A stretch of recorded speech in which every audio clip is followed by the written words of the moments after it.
नमस्कार, एक बार फिर से आप सब लोगों का बहुत बहुत स्वागत है मेरे इस YouTube चैनल के अंदर। देखिए, आज का जो परिप्रेक्ष्य है, आज का जो जमाना है, इसके अंदर जो सबसे बड़ी युवाओं की एक सबसे बड़ी जो कमी है वो है उनका गुस्सा। गुस्से पर कई बार वो काबू नहीं कर पाता है और ये गुस्से से जो होने वाला नुकसान है उसकी भरपाई भी हम लोग कई बार पूरी तरह से नहीं कर पाते हैं।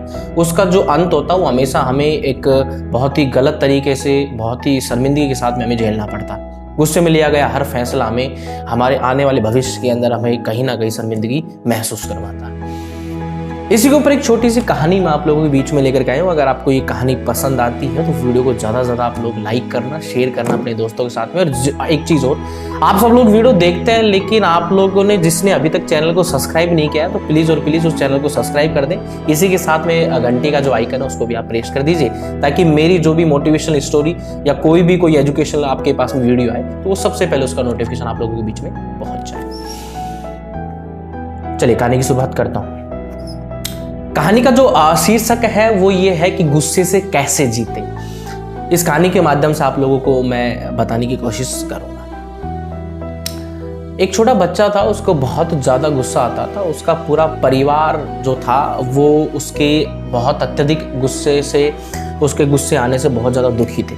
उनके पिता सबसे ज्यादा दुखी थे। एक बार उनके पिता ने उसको सबक सिखाने के लिए कीलों से भरा हुआ थैला दिया और दीवार के ऊपर लकड़ी का बोर्ड लगा हुआ था और उन्होंने बोला कि जब भी आपको गुस्सा आए तो आपको इसमें से कील निकालनी है और दीवार पर वो लकड़ी का जो बोर्ड लगा हुआ उसके अंदर आपको वो कील क्या करनी है, ठोकनी है, लगानी है। बच्चे ने पहले ही दिन क्या कहा उनके पिता ने कि जितनी बार भी गुस्सा आए दिन के अंदर आपको एक कील लगानी है। जितनी बार भी आए उतनी ही कील लगानी है। बच्चे ने पहले दिन 40 से ज्यादा कीलें उस लकड़ी के जो फट्टा था उसके ऊपर लगा दी, लकड़ी के बॉक्स पर। अब धीरे धीरे वो कीलों की संख्या कम होती गई और एक दिन ऐसा आया कि उसने एक भी कील नहीं लगानी, क्योंकि उस दिन उसको गुस्सा ही नहीं आया बिल्कुल। कुछ दिनों बाद में, कुछ हफ्तों बाद में वो बहुत खुश होकर के अपने पिता के पास में गया और बोला कि देखो आज मुझे बिल्कुल भी गुस्सा नहीं आया और मेरे को इस बॉक्स पर एक भी कील लगाने की जरूरत नहीं पड़ी। वो सोचे भी पिता बहुत खुश होंगे, लेकिन पिता ने बोला चल रुक, एक काम और कर। अब जितनी बार भी आपको गुस्सा नहीं आता है, ठीक है ना, जिस दिन आपको गुस्सा नहीं आता उसी दिन एक कील निकालनी। अब दिन में से कितनी बार भी गुस्सा है लेकिन एक दिन के अंदर आपको बिल्कुल भी गुस्सा नहीं आता, उस दिन आपको कील निकालनी। अब वो बच्चा एक प्रैक्टिकल काम दे दिया उसको। अब गुस्सा उसको नहीं आया, उसी दिन वो एक कील निकाल लेता पूरे दिन के अंदर। शाम को पूरे दिन गुस्सा नहीं आया तो एक कील निकाल लेता शाम को। एक दिन ऐसा आया कि वो पूरा बोर्ड खाली हो गया।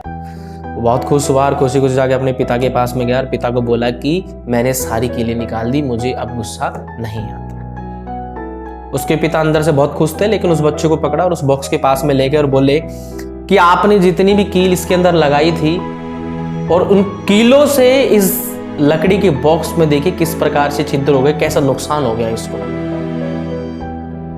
सेम यही हमारे गुस्से से होता है कि हम गुस्सा करते हैं, उसके बाद में जो परिणाम है वो बहुत खराब निकलता है। अब सामने वाले, हमारा तो गुस्सा ठीक हो जाता है लेकिन सामने वाले को जो गुस्से से जो नुकसान होता है उसकी क्षतिपूर्ति कभी नहीं हो सकती।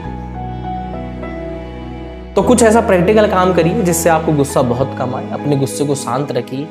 समुद्र की लहरें उठती हैं लेकिन वो शांत भी होती है। किस प्रकार से दूध उफनता है, और अगर दूध उफनने के रोकने के लिए हम क्या करते हैं, पानी का ठंडा छींटा उसमें दे देते हैं। जब पानी के ठंडे छींटे मारने पर वो दूध का जो है पूरा लेवल नीचे चला जाता है, उफनता नहीं है। वो गुस्से का भी यही काम होता है।